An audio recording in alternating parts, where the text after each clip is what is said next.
పార్వతీపురం మన్యం జిల్లా పోలీస్ శాఖ ప్రజలకు మరింత చేరువ కావడం, ప్రజల సమస్యలను ప్రత్యక్షంగా తెలుసుకుని వాటికి చట్టపరమైన పరిష్కార మార్గాలు చూపించడం పోలీస్ శాఖపై ప్రజల్లో మరింత నమ్మకాన్ని పెంపొందించడం లక్ష్యంగా మన్యంతో మమేకం అనే కార్యక్రమానికి శ్రీకారం చుట్టారు. ఈ కార్యక్రమాన్ని నరసపురం గ్రామంలోని ఎంపీపీ స్కూల్ నందు పార్వతీపురం రూరల్ పోలీస్ స్టేషన్ ఆధ్వర్యంలో ఏర్పాటు చేశారు. జిల్లా SP Shri S V Madhavareddy IPS గారు ముఖ్య అతిథిగా హాజరయ్యి ఆగస్టు 24న మన్యంతో మమేకం కార్యక్రమాన్ని ఘనంగా ప్రారంభించారు. ప్రజలందరికీ కూడా నమస్కారం. పిల్లలకి నా ఆశీస్సులు. మేము ప్రధానంగా మన్యంతో మమేకం అనే నినాదంతో మీ ముందుకు రావడం జరిగింది. ఈరోజు మా జిల్లాలో ఉన్న ఆఫీసర్లందరూ కూడా ఎస్ఐ నుంచి నా వరకు ప్రతి ఒక్కరు కూడా ఏదో ఒక గ్రామంలో ఈరోజు ఆ గ్రామ ప్రజలతో మరి మమేకం అవుతున్న పరిస్థితి.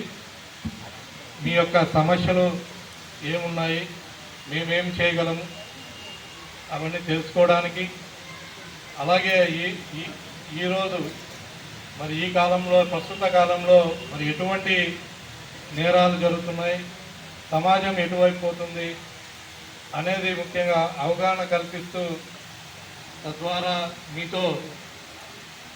మీ నుంచి మేము స్వయంగా సమస్యలు తెలుసుకోవడానికి మన్యంతో మమేకం అనే కార్యక్రమం చేపట్టడం జరుగుతుంది. ఈరోజు నుంచి అన్ని గ్రామాలు కూడా ముఖ్యమైన గ్రామాలు ముందుగా కవర్ చేసుకొని, అలాగే అన్ని గ్రామాలు కూడా మా ఆఫీసర్లందరూ కూడా ప్రజలతో మమేకమై వారికి అవగాహన కల్పిస్తూ వారి యొక్క సమస్యలు తెలుసుకుంటూ ఈ సైబర్ నేరాలు ఏవైతే దొంగలు ఉన్నారో వాళ్ళ దగ్గర నుంచి రికవరీ చేయడం చాలా కష్టతరమైనది. వాడు ఎక్కడ ఉంటాడో తెలియదు, ఏ దేశంలో ఉంటాడో తెలియదు. మీకు లాటరీ తగిలిందని చెప్తాడు, లేకపోతే మీరు మీ డబ్బును ఫలానా స్కీమ్లో దాస్తే మీకు 3 ఇత్తలు అవుతుందని చెప్తాడు, లేదా మిమ్మల్ని మీ బంధువులు కానీ మిమ్మల్ని కానీ కేసులో పోలీసు వాళ్ళం మేము కేసులో ఉన్నామని చెప్తారు. ఈ విధంగా పలు రకాల మోసాలు చేస్తున్నారు. వాటి మీద అప్రమత్తంగా ఉండాలని మేము కోరుతున్నాం. అదేవిధంగా మహిళలపై నేరాలు అది కూడా చక్కగా నాటక రూపంలో చూపించారు. దయచేసి మీ యొక్క మహిళల్ని, మీ ఇంటి మహిళల్ని మీరు గౌరవించాలి, వారు చేసే సేవలు గుర్తించాలి. మీ పిల్లల్ని, అమ్మాయిల్ని వారికి సరైన స్వేచ్ఛనివ్వాలి. సమాజంలో ఎక్కడైనా కూడా వారి మీద నేరాలు జరుగుతుంటే ఇమ్మీడియట్గా రిపోర్ట్ చేయండి. మనకి శక్తి యాప్ ఉంది, శక్తి టీమ్స్ ఉన్నాయి, మాకు డైరెక్ట్గా కూడా కాల్ చేయొచ్చు. ఇమ్మీడియట్గా వాటి మీద మేము యాక్షన్ తీసుకుంటాం.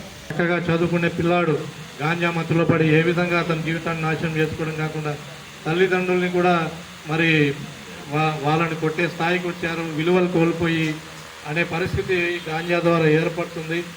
స్పెసిఫిక్గా అలాంటి పిల్లలు అలా ఉంటే మనం చాలా సీరియస్గా తీసుకోవాలి.